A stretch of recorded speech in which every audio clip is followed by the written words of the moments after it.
Now,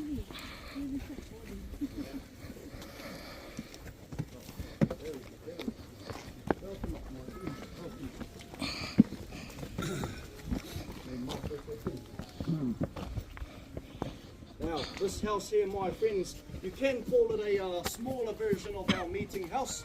However, this meeting house behind me, there was a lady who lived inside. The lady who lived in this house, more so now today than ever before, famous Maggie Papakura. Maggie Papakura, 1926, the first Māori, let alone the first ever coloured person to attend Oxford University, England, where around that same time she decided to live in England, where she now lays to rest in Oddington, England today. This is the house Maggie left from all those years ago in the 1920s to go to Oxford. Not only is it here as a memorial, but a statement. When I say statement, Māori people back then, we were considered not very clever, not very intelligent at all. This lady proved all of that wrong in the 1920s, especially at a time when the power of woman wasn't shown the way it's shown today. That's the reason I say not only a memorial, but a statement for her history, her life inside this village. Now in our modern day of 2025, Maggie's descendants, they live in all the nearby houses so they can hold on to this heritage their great-grandmother left here for them. The last thing to note, the name. Tūhoro Matakaka. Tūhoro Matakaka is the name of this house, my friends. Welcome up the back half of our village. We'll continue the rest of our tour. Welcome up. Welcome up. Welcome up.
Pea o kako whale o aepi.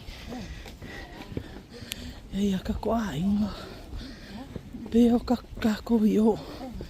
Ei kako a inga. O whakako. Pea o I. Kango i a kako ngaka.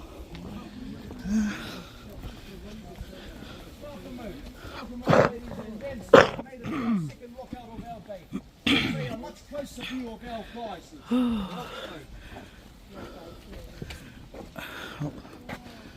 Sorry. Sorry.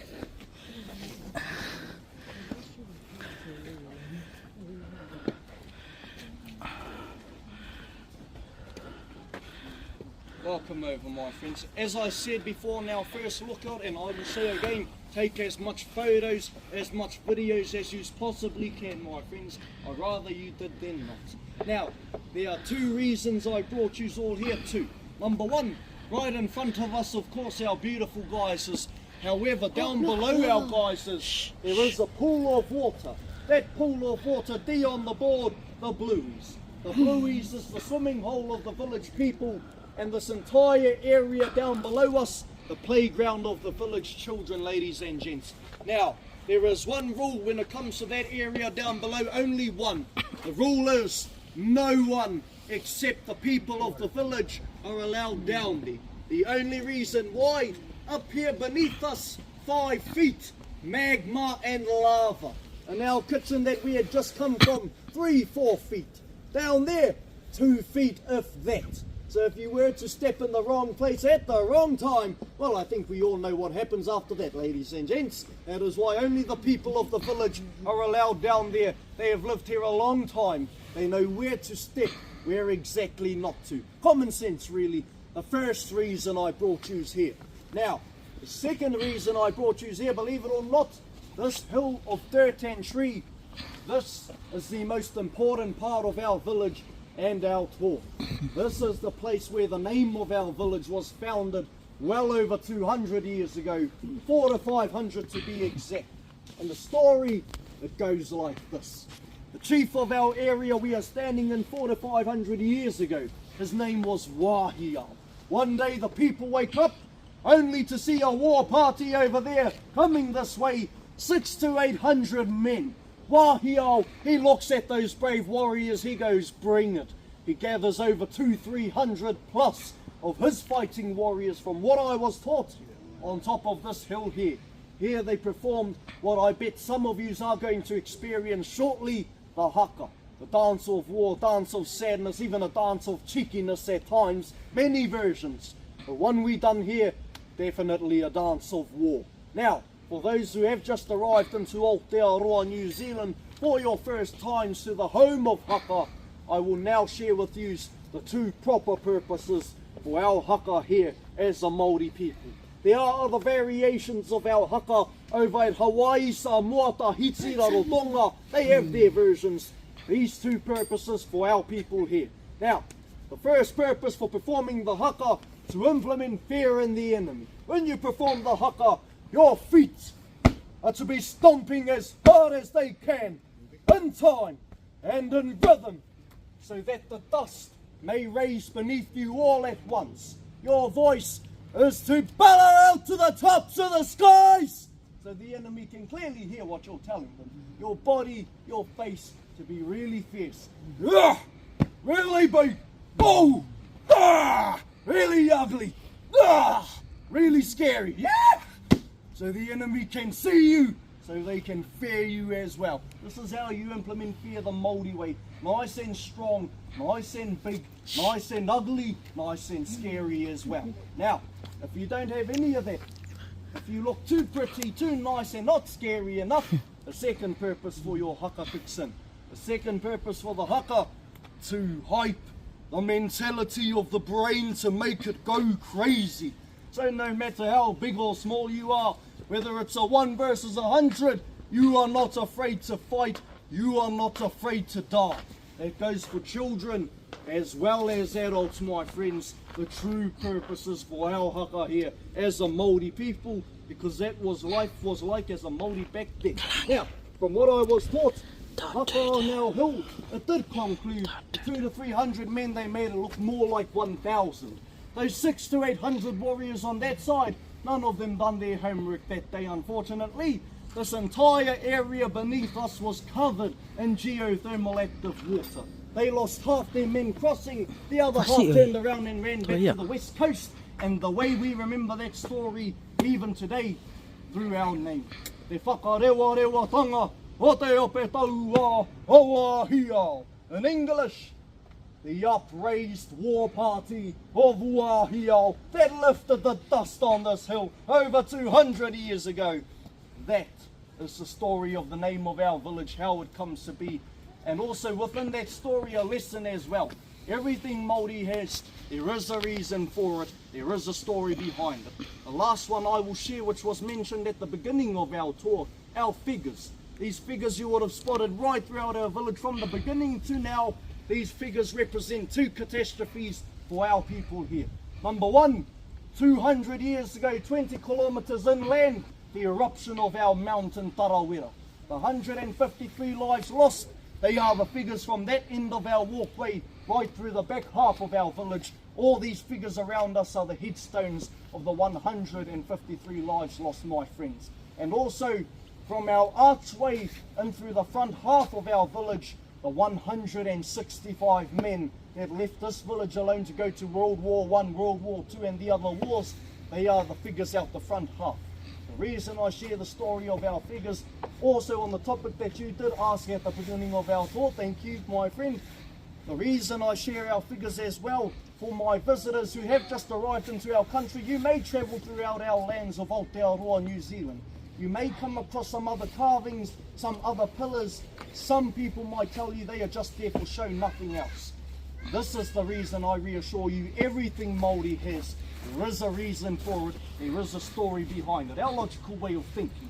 The reason I share the story of our figures, even though I already did at the beginning of our tour, they were the ones who welcomed you all in via the archway, via the boards. They are the ones who farewell you as well, ladies and gents. This is the end of our tour. I would like to thank all of you for coming along from just over our hills and from all parts of our world as well. First of all, on behalf of my two families in our village today, Wahiao, the original occupants, and Suhourangi, the occupants of our pink and white terraces, on behalf of them as me being a relative of them, I would like to thank all of you for coming along, for marvelling at the beauty of their home, but more importantly, for learning their history, their culture, their traditions. On behalf of my relatives here, and as a descendant of Wahiao, I thank you on behalf of them, my friends. It was an honour. And also, as a chief of my tribe at the age of 19, on behalf of all my scary people back at home in Suhoi, I'd like to thank all of you personally for allowing me to introduce my people, who we are as well. Means a lot to me as a Māori and as a chief as well, my friends. Now, first question of our day. Raise your hand if you have a blue or yellow sticker. Blue or yellow? No. Yellow, yellow, yellow. The song was sung by our grandparents back in the day. The mindset of our women here in this village, who was going to cut the wood to keep the families warm? Who was going to hunt and gather to feed the families so they don't get hungry? Who was going to carry the visitors across the river for a penny or two because there was no bridge back then? Who was going to guide the visitors through the entire valley all day just for income? That was the woman's job. Let alone that they had to watch their men go off to World War I, World War II and the other wars, 165 of them from this home alone, knowing they were never returning in the end. And so this song was composed for all of them. I leave the song for all of you, my friends. Hopefully you do have a good rest of your day inside of our home, Whakarewarewa, and in Rotorua. I really do hope you have a safe trip around our country and a safe trip home as well, my friends. And I do hope to see all of you again. We'll probably go on one more tour together, reminisce about this one, tell a few more stories, change it up a bit, who knows. But for now, my friends, thank you very, very much for allowing me to guide you through our home, Whakarewarewa. This is how the song of our elders go. O torou e mo e o i honei e haere o ono ue ki pa mama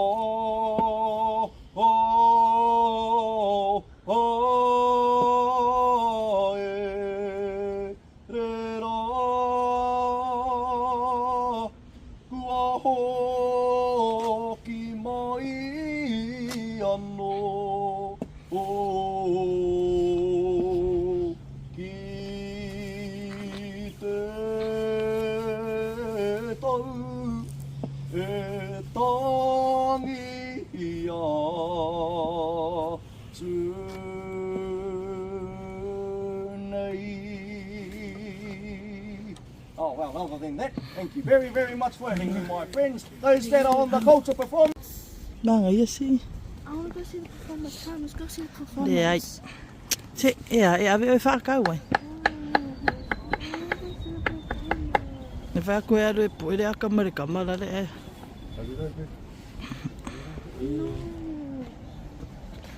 Ta walu lalo o le vai de. Vai pefia. Te ai. Ke alu lalo ia ki lalo mea le. Epi vai ai ke wa mai I.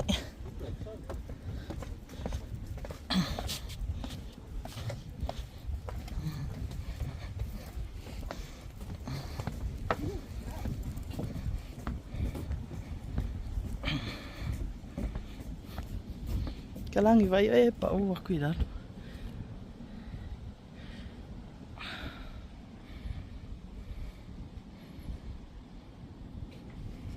Well, hey, you're not allowed to throw stuff down there. Poi talo nguku.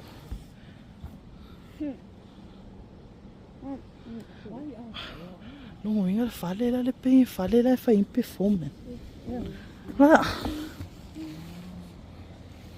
La ye fale ainga pe o ye fale ainga.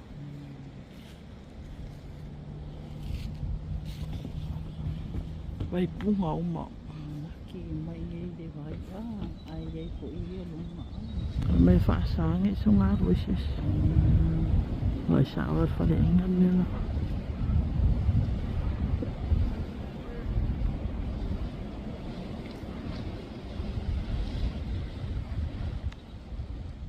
Tau kere ra maki fi mga onge din ta ki ro mea de ore. Kalangi. Kalangi. Fe kalangi.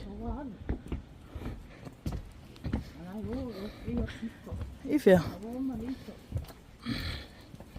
A fe kalangi den kuku nge ya ke wala ku ser me aro. O ya de. Sa wa ka ke follow. We're going back. Going make our way to go back. To Christchurch. Ha? Ole a inga leo. Ke loi maori foi ngare maka ko lupu. Bang va ka keo mai ka ko vai mo lo a inga. Ka lo ka me de ngole. Ole la ko a inga. De ngoi de ngu. Oi de ngua lako tike.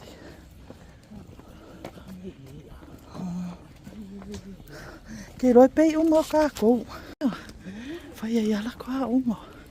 O lako ha unga mare. Ma oria.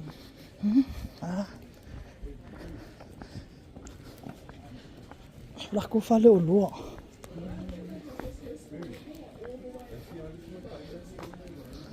Yeah? But how much? Hey. Oh, sure.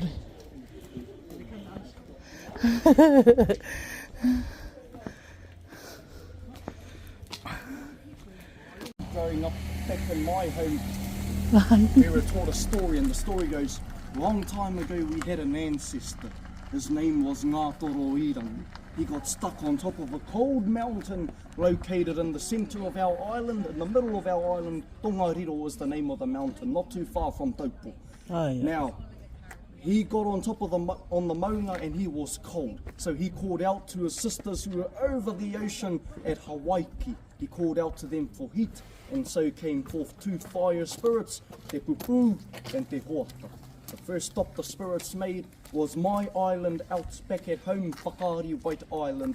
Another stop they made right here in Whakarewarewa, and the last stop they made at Tongariro Mountain. This here is what is the showing of how the geyser would erupt. It blows up as if steam wouldn't be a straight line, it goes in all places. The water is quite hot, and because of that it can be dangerous. That's the reason it looks quite sharp and quite thin.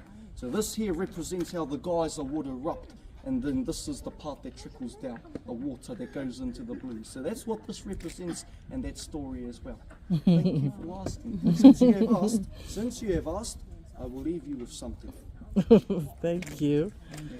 Thank you so much. My cousin, because she wrote me a letter. She said, I miss you when you go to Rotorua. She said, bring me back something. Oh, well, I think you got it, yeah. So these feathers were given to me by my grandfather. He never told me where he got them from, but I believe that he was given them down by his grandfather. Wow. So now, because I don't have any kids at the moment, I'll start handing them out. You're the first person I've ever given that feather to. Oh, thank you for so listening. much. Thank you for listening. Granddad, he just grabbed a No, I am. and then he took the feather. Yep, no, I'm exactly that kind of person, my friend. That's good spotting. Yeah. Oh, well, thank you. Okay, for having thank me. you. Have a good rest of your day. You Thank too.